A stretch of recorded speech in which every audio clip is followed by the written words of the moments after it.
The sound that echoed through the crystal ballroom wasn't a champagne cork popping or the swell of the string quartet. It was the violent tear of silk, a sound that sliced through the murmurs of the city's elite and left a vacuum of shocked silence in its wake. All eyes fell on Audrey Markham, standing exposed and vulnerable on the marble floor, the beautiful gown she'd spent weeks designing now hanging in tatters from her body. Her husband Julian stood before her, his face a mask of cold fury. But the true horror wasn't the dress. It was his next command, delivered for all to hear, as his mistress watched with a triumphant smile. "Kneel. Apologize to her. Now." The Markham penthouse on Park Avenue was less a home and more a museum of a life Audrey Jensen felt she was merely curating. Sunlight, scrubbed clean by the altitude, streamed through floor-to-ceiling windows, glinting off chrome glass and the cold, abstract sculptures her husband, Julian Markham, collected. Each piece was an investment, a statement. Much like Audrey herself. She traced the seam of a velvet cushion on a couch. No one ever sat on the fabric, a deep, unforgiving black. From this height, New York was a silent, sprawling masterpiece. But inside, the silence was different. It was heavy laden with unspoken things. Their 5 years of marriage had started with a whirlwind of what she'd mistaken for passion, a dizzying ascent into a world of unimaginable wealth and influence. Julian, a ruthless titan in private equity, had swept her off her feet. She, a scholarship art student with a portfolio full of promising fashion sketches and a heart full of hope, had believed in their story. Now that story felt like a fiction she was forced to perform daily. The passion had cooled into possession, the affection into a chilling form of control. "Is that what you're wearing to the planning brunch?" Julian's voice, smooth as polished granite, cut through her thoughts. He emerged from his dressing room, already immaculate in a tailored suit that probably cost more than her father's car. He adjusted his platinum cufflinks, his eyes scanning her simple cream-colored day dress with faint disapproval. "It's just brunch with the gala committee, Julian," Audrey replied, her voice soft. "It's appropriate." "Appropriate is the bare minimum, Audrey." "We don't do the minimum," he said, not unkindly, but with the finality of a CEO issuing a directive. "The Beaumont Gala is not just another charity event. Conrad Beaumont himself will be there. Every deal, every alliance for the next fiscal year will have its roots in that ballroom. Our presentation matters." Our presentation. He meant his presentation, and she was the most critical accessory. Conrad Beaumont was the old money kingmaker of their world, a man whose quiet nod could build empires or shatter them. Julian had been courting his approval for years, and this gala, hosted by Beaumont's own foundation, was Julian's grand stage. "I understand," she said, the two words a well-worn shield. "Good. Because Bianca Holloway will be at the brunch. You know her family practically built the West Wing of the Met. Her standards are high." He said the name casually, but a cold knot tightened in Audrey's stomach. Bianca Holloway. A woman as sleek and dangerous as a panther, with a pedigree as old as the city itself.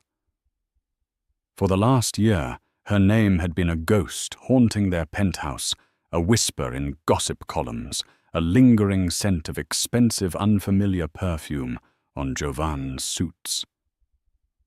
Audrey had no concrete proof of an affair, only 1,000 tiny cuts of intuition and a growing coldness in her husband's bed. Later that day, at a restaurant where the water glasses were made of hand-blown crystal, Audrey sat beside Bianca. The committee meeting was a flurry of talk about floral arrangements and auction items. Bianca, in a blood-red dress that clung to her like a second skin, directed the conversation with effortless authority, occasionally throwing a pitying smile Audrey's way. "Audrey, darling," Bianca purred, placing a manicured hand on her arm. "You're so quiet. Don't you have any thoughts on the centerpiece designs? Or is this all a bit much for you?" The condescension was subtle, a poison dart wrapped in velvet. Before Audrey could answer, Jovan, seated opposite, laughed.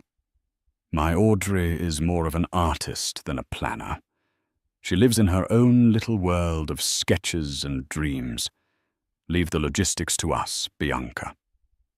He framed it as a compliment, but it was a dismissal.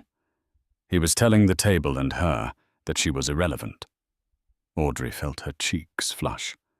Her little world of sketches was the only part of her that still felt real. In a locked portfolio in her studio, the one room in the penthouse Jovan never entered, were designs born from years of passion. Gowns, dresses, suits, a whole collection that lived and breathed on paper, a secret rebellion against the sterile world she inhabited. As the brunch concluded, Audrey overheard Bianca speaking to Jovan in a hushed tone near the exit. "She looks drained, G. You need someone with stamina. Someone who shines on your arm. This is the big leagues." Audrey didn't hear Jovan's reply. She didn't need to. She saw the way he smiled at Bianca, a warm, genuine smile she hadn't seen directed at her in years. The knot in her stomach turned to ice. This wasn't just about a potential deal with Conrad Beaumont. This gala was a battlefield, and she was about to be a casualty. That night alone in her studio, she pulled out her portfolio. Her hands trembled slightly as she opened it to a fresh page. For weeks, she had been secretly working on a special project, her own gown for the Beaumont Gala. It was a midnight blue silk, a cascade of fabric designed to move like liquid moonlight. The neckline was a daring, elegant sweep, and the back was a delicate lattice of hand-stitched beadwork. It was everything she was not allowed to be: bold, beautiful, and unapologetically her own. She picked up a charcoal pencil. As the city slept below, Audrey Jensen began to sketch her armor. If she was going to walk into a battle, she would do it on her own terms, wearing a creation that was a testament not to Jovan's wealth, but to the spirit he was trying so hard to crush. The weeks leading up to the Beaumont Gala were a masterclass in psychological warfare. Jovan's obsession with the event intensified, and his control over Audrey's life tightened like a vice. He vetted her schedule, critiqued her conversations, and insisted on joint sessions with a high-profile stylist. He'd hired a severe woman named Colette, who looked at Audrey's ideas with disdain. "Mrs. Markham, your personal taste is quaint," Colette said, during one session, flipping through a book of approved couture gowns. "But Mr. Markham wants a statement. He wants to project power. We're thinking something from the new Valentino collection. Something classic, reserved. Gold, perhaps.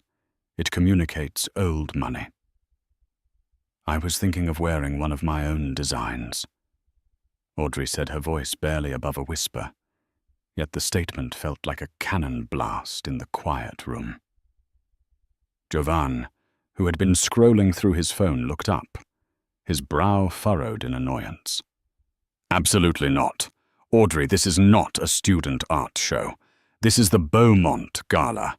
You will wear what Colette and I decide." "It's just that I've been working on something that dropped," he said, his tone leaving no room for argument. He turned to Colette. "Bill the gold Valentino to my account, the one we saw last week." The dismissal stung more than any raised voice.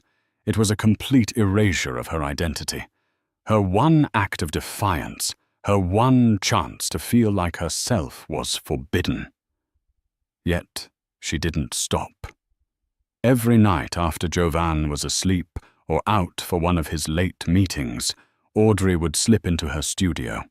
The midnight blue dress was taking shape, no longer just a sketch. She'd sourced the silk from a small independent supplier in Italy, paying for it with the remnants of a small inheritance from her grandmother, the only money that was truly hers. Stitching the delicate beads onto the back felt like an act of meditation, each tiny crystal a prayer for strength. The dress was becoming more than fabric. It was a vessel for her silent scream. The unraveling began with a simple, careless mistake. A week before the gala, Jovan left his personal tablet on the kitchen island. He was usually meticulous about his devices, but a call had come in from his London office and he'd rushed out barking orders into his phone. Audrey was cleaning up when the screen lit up with a notification. It was a calendar reminder from Bianca Holloway. Subject: final touches. Location: the Carlisle Suite, 1201. Note: don't forget the Cartier. Can't wait to finalize our big night. G. The blood drained from Audrey's face. The Carlisle was a hotel known for its discretion, a place for quiet, expensive affairs. Our big night. The words twisted in her gut. She knew with a certainty that was cold and absolute that they weren't talking about floral arrangements. Her hand hovered over the tablet, her heart hammering against her ribs. She had never invaded his privacy before. It was an unspoken rule in their cold truce of a marriage. But something had already broken inside her. The constant belittling, the dismissal of her dreams, Bianca's smug superiority, it all coalesced into a single, desperate need for the truth. With trembling fingers, she unlocked the tablet. Jovan, in his arrogance, used a simple passcode, the date their first major joint asset cleared escrow. It didn't take long to find. A folder labeled Private, hidden within a decoy Quarterly Reports folder. Inside were not spreadsheets, but photos. Dozens of them. Jovan and Bianca on a yacht in Monaco, his arm possessively around her bare waist. Bianca in a lavish hotel room, wearing a diamond necklace Audrey recognized one Jovan had claimed was a corporate gift for a client's wife. Bianca draped in a silk robe, raising a champagne glass in what was unmistakably their Hamptons beach house. The images were a brutal confirmation of everything she had suspected and feared. It wasn't just an affair. It was a parallel life, a life he was building with another woman, furnished with their money in their homes. He wasn't just cheating on her. He was replacing her piece by piece. The final crushing blow was a series of emails between Jovan and his lawyer. They were discussing divorce settlements. Jovan's primary objective was to activate a ruthless prenuptial clause that would leave Audrey with next to nothing, citing her lack of contribution to the marital estate. He was planning to discard her after the Beaumont Gala once he had secured his deal with Conrad. The gala was her final performance as Mrs. Markham. Audrey sank to the floor, the cold marble seeping into her bones. The air was thin, hard to breathe. The pictures, the emails, Bianca's message. It was an avalanche of betrayal. She wasn't just a wife. She was a business strategy, an asset with a rapidly approaching expiration date. For a long moment, she felt nothing but a vast, hollow emptiness. The tears wouldn't come. The anger felt too distant. But then, as her eyes drifted from the damning evidence on the screen to the closed door of her studio, a new feeling began to smolder in the void. It wasn't despair. It was resolve. Jovan and Bianca were planning their big night. They thought she was a pawn in their game, a doll to be dressed up and then discarded. They had no idea who she was. They had no idea what she was capable of. She stood up, her movements calm and deliberate. She walked back to her studio and looked at the nearly finished gown. The midnight blue silk seemed to absorb the dim light, radiating a quiet power. Her armor. The Valentino would remain in its box. She would go to the Beaumont Gala, and she would shine. Not for Jovan, not as Mrs. Markham, the disposable accessory, but as Audrey Jensen, the designer. It would not be her final performance. It would be her debut. And she would make sure it was a night no one, especially Jovan and Bianca, would ever forget. The grand ballroom of the Plaza Hotel was transformed into a celestial wonderland for the Beaumont Foundation Gala. Thousands of shimmering fairy lights were strung from the ceiling, mimicking a star-filled sky, and the scent of white orchids and expensive perfume hung in the air. The city's most powerful figures drifted through the room in a river of couture and diamonds, their laughter and conversation a low, continuous hum, the sound of money and influence at play. Audrey arrived on Jovan's arm, a purely functional connection. He hadn't even looked at her as they left the penthouse. He was too busy taking a call, his voice sharp with anticipation. But the moment they stepped out of the Rolls-Royce and into the flash of cameras, his mask of the doting husband snapped into place. His hand rested on the small of her back, a proprietary gesture that felt more like a brand than a caress. He hadn't noticed the dress. Not really. In the dim lighting of the car, he'd only registered that it wasn't the gold Valentino. "Is that blue?" he'd asked, distracted. "Fine. It's dark, it's conservative enough. Just stay close to me.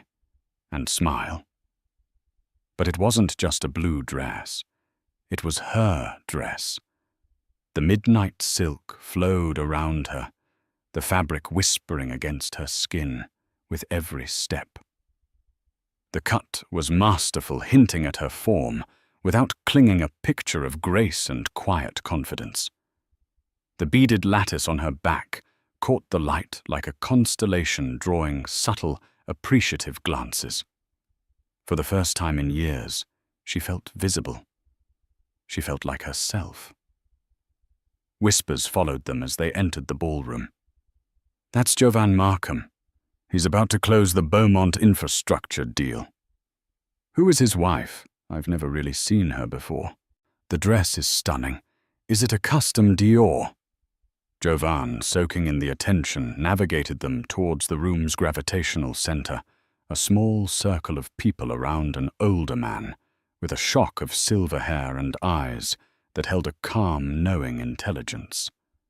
Conrad Beaumont. "Conrad!" Jovan boomed his voice, radiating a practiced warmth. "You've outdone yourself. A spectacular evening." Conrad Beaumont turned his gaze, sweeping over Jovan, before landing on Audrey. He held it for a fraction of a second longer than expected, a flicker of genuine appreciation in his eyes. "Jovan, good to see you. And this must be your lovely wife." "Audrey, this is Mr. Conrad Beaumont," Jovan said, his grip tightening on her back. "It's a pleasure to meet you, Mr. Beaumont," Audrey said, her voice clear and steady. "Your foundation does incredible work. Please call me Conrad. The pleasure is all mine, Audrey," he replied, his smile gentle. "That is an absolutely magnificent gown. I don't believe I recognize the designer." Before Audrey could answer, Jovan cut in with a hearty laugh. "Oh, this old thing, my wife has a little hobby. Let's not bore Mr. Beaumont with the details." "Conrad, did you see the latest projections on the Asian market?" Jovan steered the conversation effectively, pushing Audrey to the periphery once more. But she had seen the look in Conrad's eyes. He wasn't dismissing her. He was curious. For a moment, she felt a spark of connection, a recognition from a world she thought she'd lost forever. The evening wore on. Jovan worked the room like a shark, introducing Audrey with diminishing enthusiasm as the night progressed. My wife Audrey soon became a mere nod in her direction. She was a prop, and her purpose had been served. Then Bianca Holloway made her entrance. She was a vision in crimson, a stark, fiery contrast to the cool, celestial theme of the gala. The dress was audacious, cut low, and slit high, designed for one purpose: to command attention. And it did. The river of conversation parted for her as she moved directly toward their group. "Jovan, darling," she exclaimed, air-kissing him, with a familiarity that was a slap in Audrey's face. She ignored Audrey completely, her eyes locked on Jovan. "You look powerful tonight. And you look like you own the place, Bianca," Jovan replied, his voice thick with an admiration he never showed his wife. The two of them, fire and ice, stood side by side, a perfectly matched power couple. To anyone watching, Audrey, in her quiet, elegant blue, was the one who seemed out of place. The whispers in the room shifted their tone, turning from curious to conspiratorial. The affair, it seemed, was the worst-kept secret in Manhattan. Bianca finally turned her attention to Audrey, her gaze raking over the blue dress with a slow, deliberate insolence. "Oh, Audrey, you're here. That's a sweet dress. Did you make it yourself?" The word sweet was an insult, a condescending pat on the head. The public humiliation was a cold wave washing over Audrey. Jovan did nothing. He just stood there, smiling, basking in the reflected glow of Bianca's audacity. He was proud of her. Proud of this woman who was openly disrespecting his wife. Audrey squared her shoulders, the silk of her dress a second skin of courage. "I did actually," she said, her voice surprisingly firm. "I'm glad you like it." Bianca's smile faltered for a second, surprised by the lack of a flustered reaction. But she recovered quickly. "How domestic. Jovan, you must be so proud. Now, if you'll excuse us, Conrad Beaumont is waving me over. He wants to discuss my family's new endowment. Some of us are here to do real business."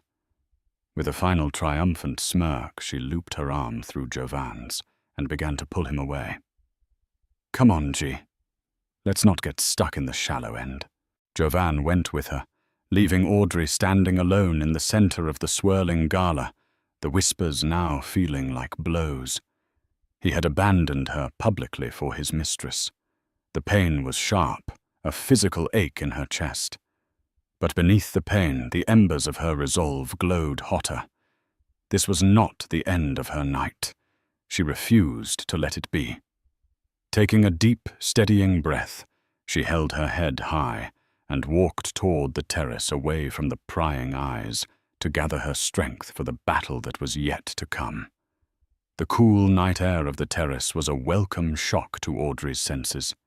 She leaned against the stone balustrade, looking out over the glittering expanse of Central Park.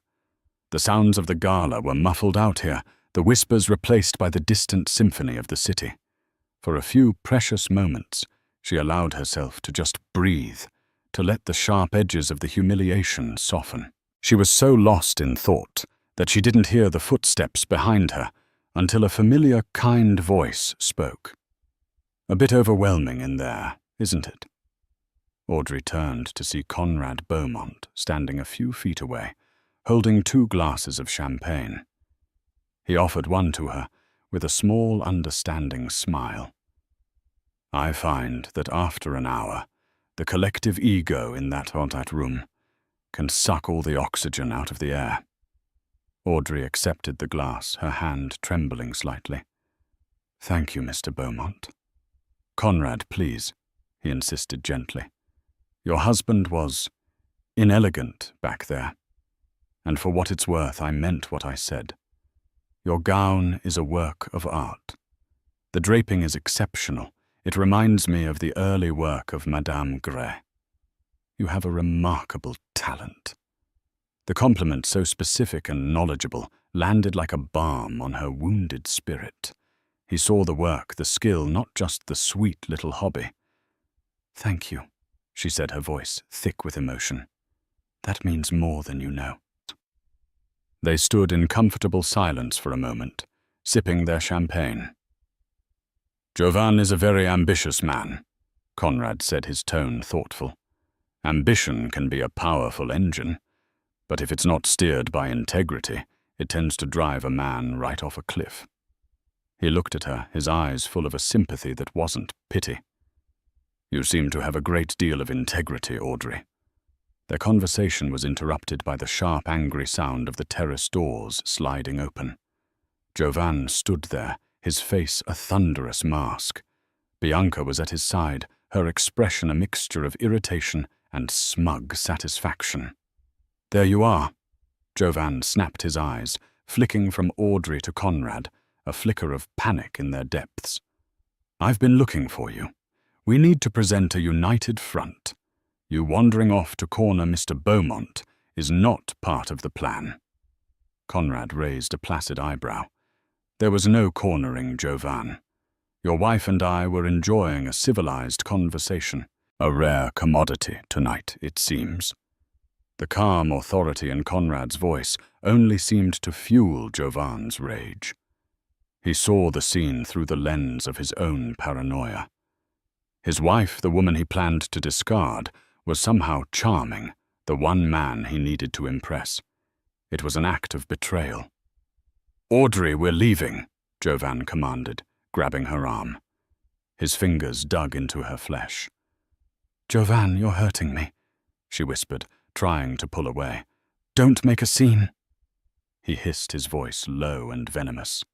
Bianca stepped forward, a cruel smile playing on her lips. Listen to your husband, Audrey. You've had your little moment in the spotlight. It's over. You embarrassed him enough for one night by wearing that tablecloth. The insult, so petty and vicious, was the final straw. All the pain, the betrayal, the years of being diminished, coalesced into a single point of pure, cold anger. Audrey looked directly at Bianca. The only person embarrassing Jovan tonight, she said, her voice ringing with newfound strength, is you. Bianca gasped, her face contorting in disbelief. Jovan's eyes widened, then narrowed into slits of pure fury. No one had ever seen Audrey speak with such defiance. In his mind, his possession was malfunctioning. What did you just say to her? He snarled. You heard me, Audrey said, standing her ground. It happened in an instant. The rage in Jovan, simmering all night, boiled over. It was a primal, ugly thing. With a guttural roar of frustration, he reached out with both hands, grabbed the elegant neckline of her dress, and tore it. The sound was shockingly loud in the relative quiet of the terrace. The exquisite midnight blue silk, the product of weeks of her love and labor, ripped from her shoulder down to her waist. The delicate beaded latticework on the back snapped, scattering tiny crystals across the stone floor, like fallen stars. The dress hung from her in pathetic shreds, exposing the simple slip she wore underneath. A collective gasp came from the few people who had wandered onto the terrace and witnessed the act. The world seemed to slow down. Audrey stood there, shock rendering her immobile, the cool night air hitting her exposed skin. She felt naked, violated, utterly broken. Conrad Beaumont took a half-step forward, his face a mask of cold, controlled fury. Jovan, that is enough. But Jovan was lost in his own red mist of rage. He wasn't looking at Conrad. He was looking at Bianca, whose initial shock had morphed into a look of pure malicious triumph. He had defended her honor. He had put Audrey back in her place. He turned back to Audrey, his voice dropping to a chilling authoritative command meant for everyone to hear. He pointed a finger at Bianca. "She is worth 1,000 of you," he seethed. "You will apologize to her. Now." Audrey stared at him, her mind reeling. He hadn't just destroyed her dress, her art. He was trying to destroy her very soul. "Kneel," he commanded, his voice raw with power. "Kneel before her and apologize for disrespecting her." The demand was monstrous. It was a public execution of her dignity. Bianca watched her arms crossed, a sickening smile of victory on her face. This was it, the final humiliation, the moment that would shatter Audrey, completely leaving her as nothing more than a broken piece of his past. The small audience on the terrace held its breath, trapped in the horrifying tableau. Audrey's world had been torn apart, and now she was being ordered to kneel in the ruins. The silence on the terrace was absolute, broken only by the distant, oblivious hum of city traffic. Jovan's order hung in the air, a grotesque monument to his cruelty. Kneel, it was a word designed to break her, to force her into a posture of utter submission before his mistress, before the world. Bianca's smile widened, her eyes glittering with anticipation. She was waiting for the final satisfying snap of Audrey's spirit.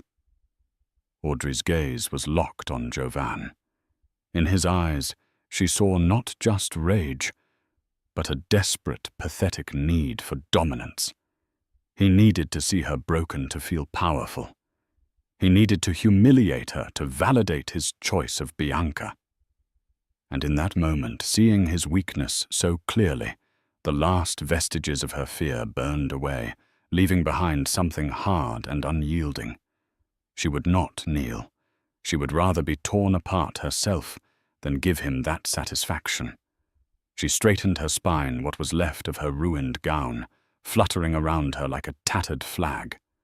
She met his furious glare, and in a voice that was quiet, but resonated with the strength of forged steel, she said, "No." The word, so simple, so final, struck Jovan like a physical blow. He stared at her dumbfounded. He had expected tears, pleading collapse.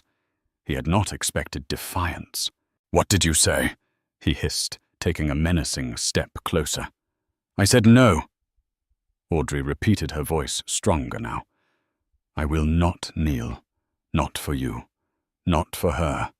Not for anyone." Bianca's triumphant smile faltered, replaced by a sneer of annoyance. "Don't be a fool, Audrey. Just do what he says and end this." "This ended a long time ago," Audrey said, her eyes never leaving Jovan's. "I just didn't realize it until now." Jovan raised his hand, his face contorted with a rage so profound it was almost animalistic. He was about to escalate to perhaps strike her, to force her to the ground. The onlookers gasped, frozen in horror. But before his hand could move another inch, a calm, authoritative voice sliced through the tension. "That's quite enough, Markham." Conrad Beaumont stepped between them. He didn't raise his voice. He didn't rush. He moved with a quiet, deliberate authority that instantly commanded the space. He faced Jovan, his expression one of glacial disappointment. He was no longer the affable host. He was the kingmaker, the man whose judgment could end careers with a single, quiet word. "You are a guest at an event for my foundation," Conrad said, his voice dangerously low. "An event meant to support victims of abuse and hardship. And you choose this venue to perpetrate this disgusting display. You are a disgrace." Jovan's rage faltered, replaced by a sudden dawning panic. He had forgotten Conrad was there. He had lost control in front of the one man he couldn't afford to offend. "Conrad, you don't understand. She was—" "I understand perfectly." Conrad cut him off his gaze like chips of ice. "I understand what I saw." He turned his back on Jovan, a gesture more damning than any insult, and faced Audrey. With a movement of profound gentility, he slipped off his own exquisitely tailored tuxedo jacket. "Audrey," he said, his voice now soft with compassion. "Allow me." He gently draped the jacket over her shoulders. The fine wool was warm against her cold skin, a shield against the prying eyes and the biting shame. It was an act of profound kindness, a public and undeniable alignment. In that single gesture, he chose her. He offered her his arm. "I believe you have had more than enough of this circus. Allow me to escort you out. My personal driver is waiting downstairs."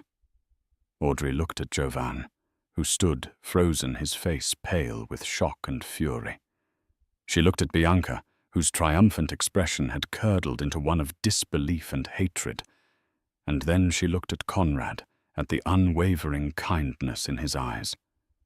Without a word, she slipped her arm through his. As they walked away, leaving Jovan and Bianca standing amidst the scattered beads and the ruin of their own making, Conrad leaned in slightly. "What you did back there," he murmured for her ears only, "took a kind of courage I have not seen in a very long time. Don't ever let anyone, especially a small man like that, convince you that you are anything less than remarkable."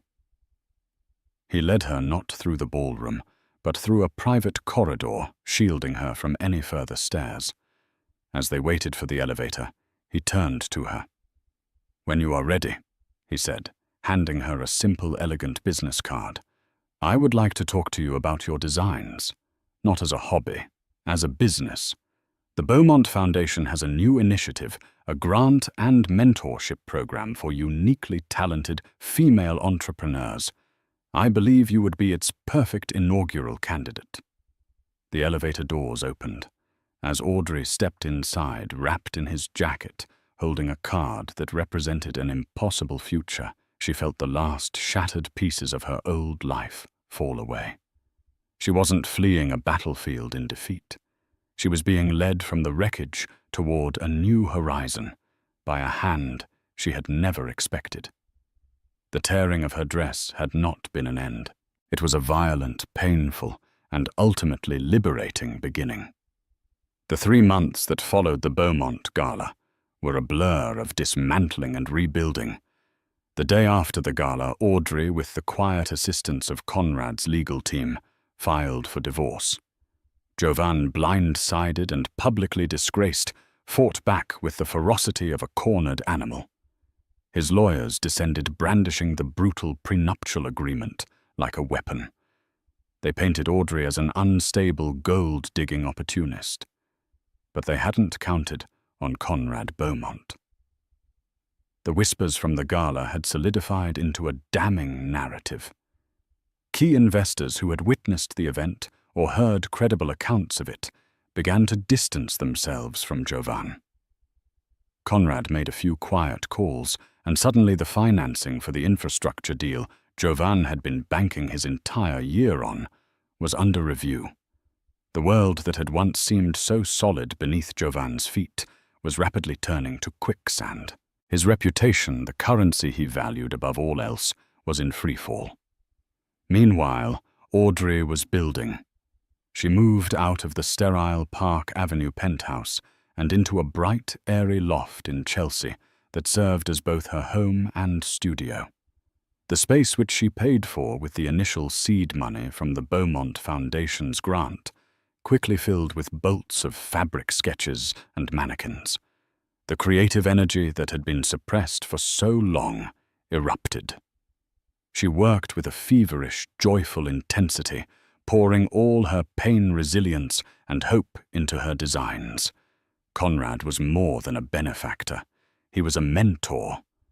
He met with her weekly, not to direct her creative vision, but to teach her the language of business.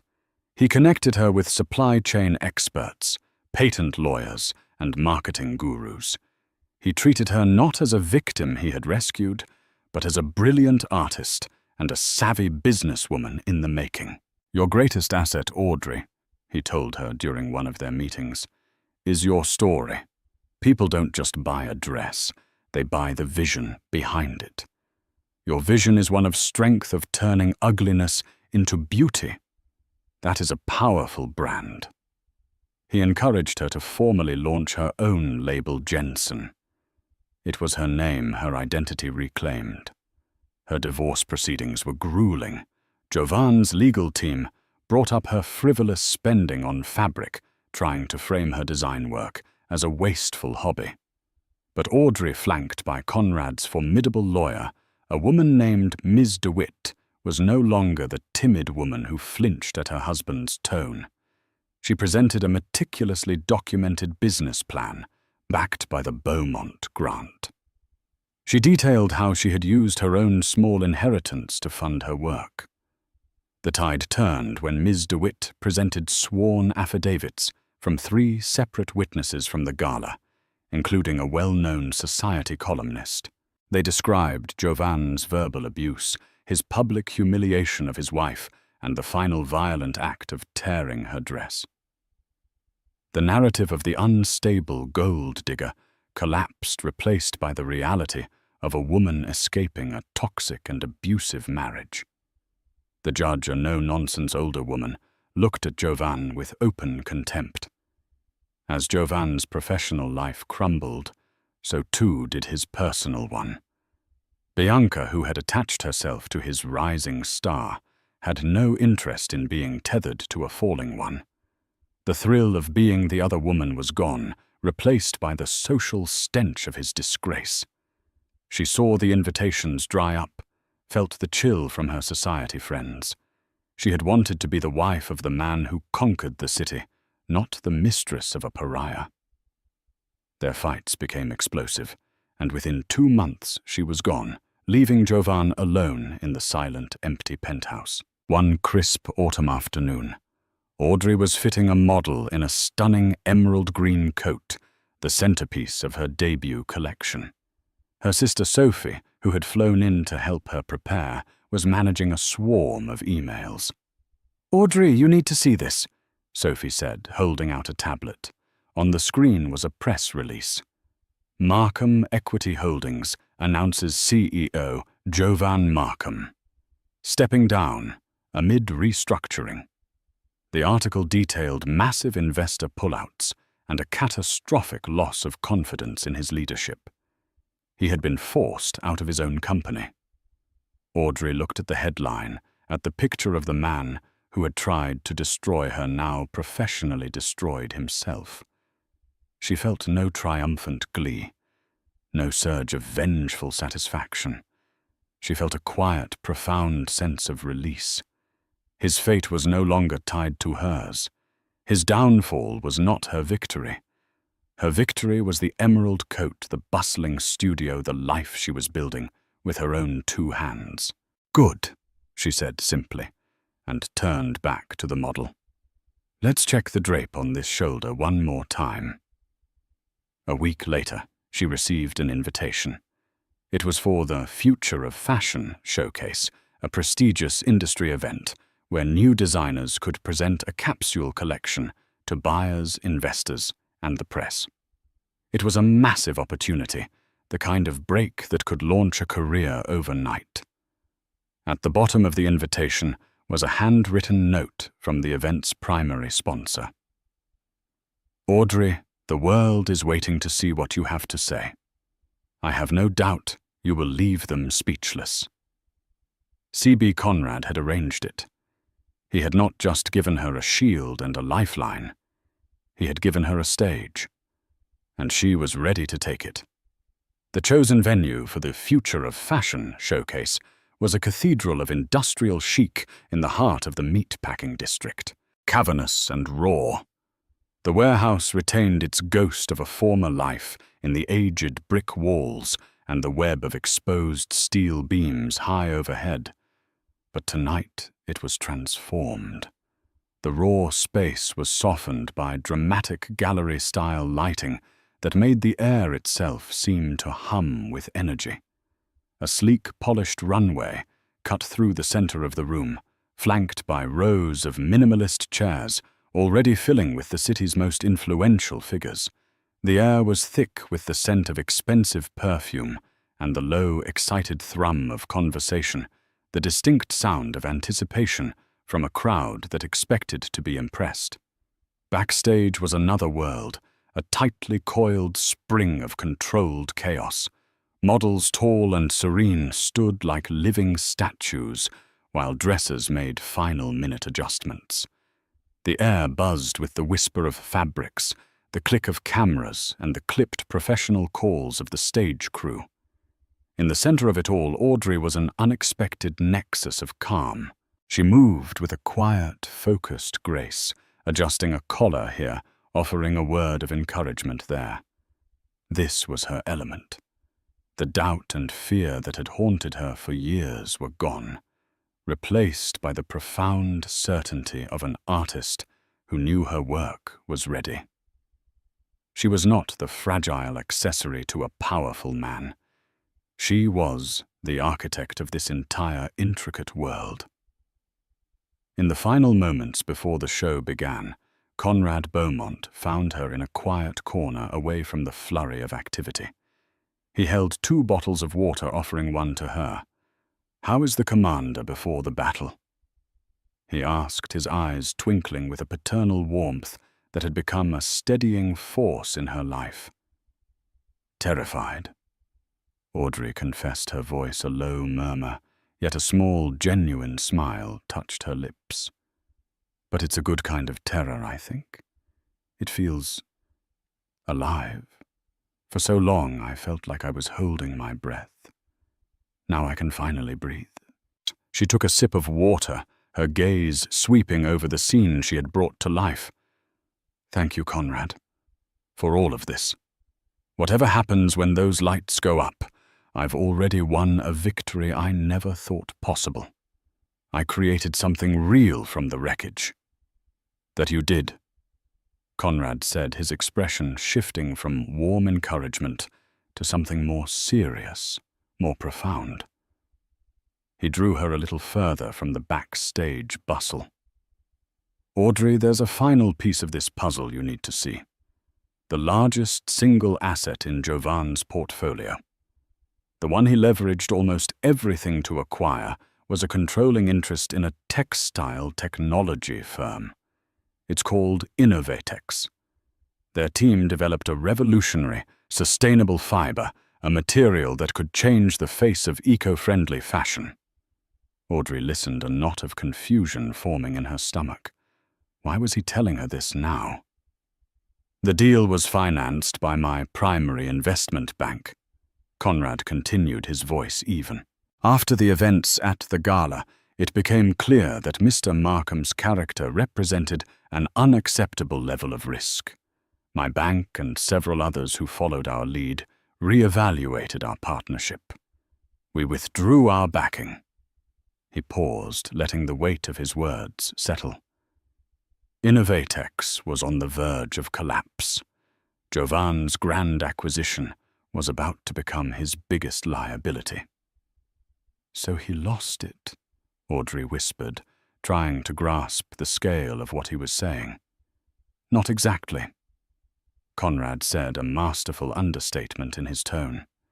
"The Beaumont Foundation, through its female entrepreneurship initiative, stepped in. We acquired the controlling interest at a fraction of its market value to save the company and its technology from being liquidated." He met her wide, questioning eyes. "The company, its groundbreaking patents, its entire future. It is now the cornerstone of the Jensen label's long-term production and sustainability plan. We finalized the transfer this morning. It's yours, Audrey." The air left her lungs. It was a move of such breathtaking, poetic justice that she couldn't immediately process it. He hadn't just given her funding. He had taken the very foundation of Jovan's ambition, the jewel in his corporate crown, and placed it directly into her hands. It wasn't just a gift. It was a transfer of power, absolute and undeniable. The empire Jovan had built by crushing others was now the bedrock of her own. Tears welled in her eyes, but they were not tears of sadness or pain. They were tears of overwhelming, cathartic release. Before she could find the words to thank him, a stage manager's sharp voice cut through the moment. "Jensen, you're on in 2 models to first positions." The house lights dimmed. A hush fell over the expectant crowd. A single haunting cello note filled the space, and the show began. The first model emerged from the darkness, walking the runway in a coat of severe, structured charcoal wool. Its lines were sharp, almost architectural, a beautiful cage. The audience, initially just politely observant, grew still. They recognized this was not just clothing. It was a statement. The collection unfolded as a narrative. The dark, restrictive pieces gave way to silhouettes in silver and cream fabrics that moved with a new liquid freedom.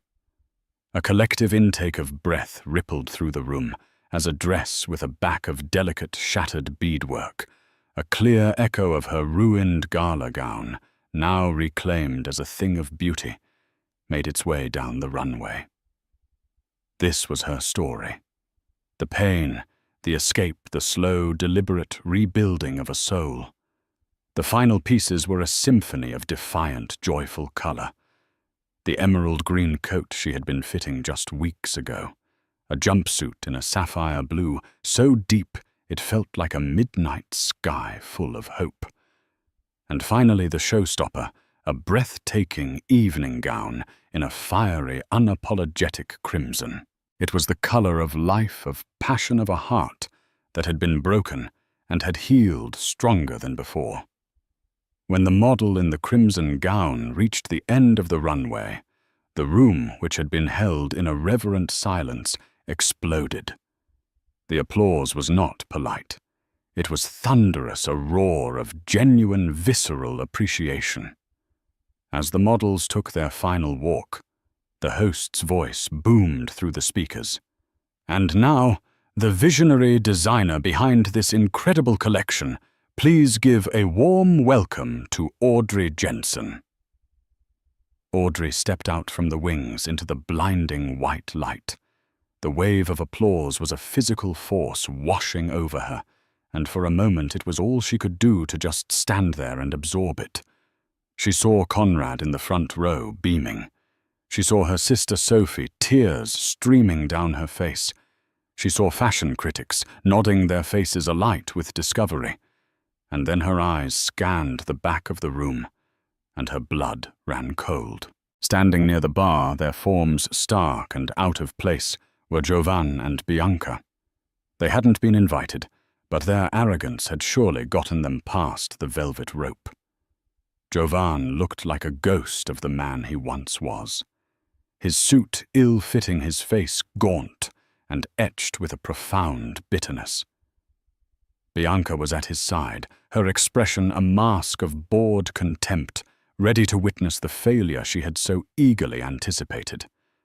Her heart gave a painful, familiar lurch, but as she began her walk down the runway, taking in the thunderous ovation, a new strength settled over her. He had no power here. This was her space, her victory, her story. Just as she reached the end of the runway, Jovan made his move. He shoved his way through the crowd, ignoring the protests of those he pushed aside. The applause began to falter as a confused, uneasy murmur spread through the room. The music faded. The house lights came up slightly, casting a harsh glare over the scene. Jovan stopped directly below the stage, forcing everyone to look at him. "Bravo, Audrey," he called out, his voice a venomous sneer that cut through the silence. "A lovely little show. All bought and paid for by your rich new friend, I see. You were always good at finding a man to foot the bill, weren't you?" Bianca smirked from behind him, a silent, cruel endorsement of his attack. The old Audrey would have shattered, but the woman standing on the stage was forged in the fire of that very cruelty. She looked down at the man who had tried to erase her, and all she felt was a deep, weary pity. A stagehand, sensing the shift, rushed to her side with a microphone. She took it, her hand steady.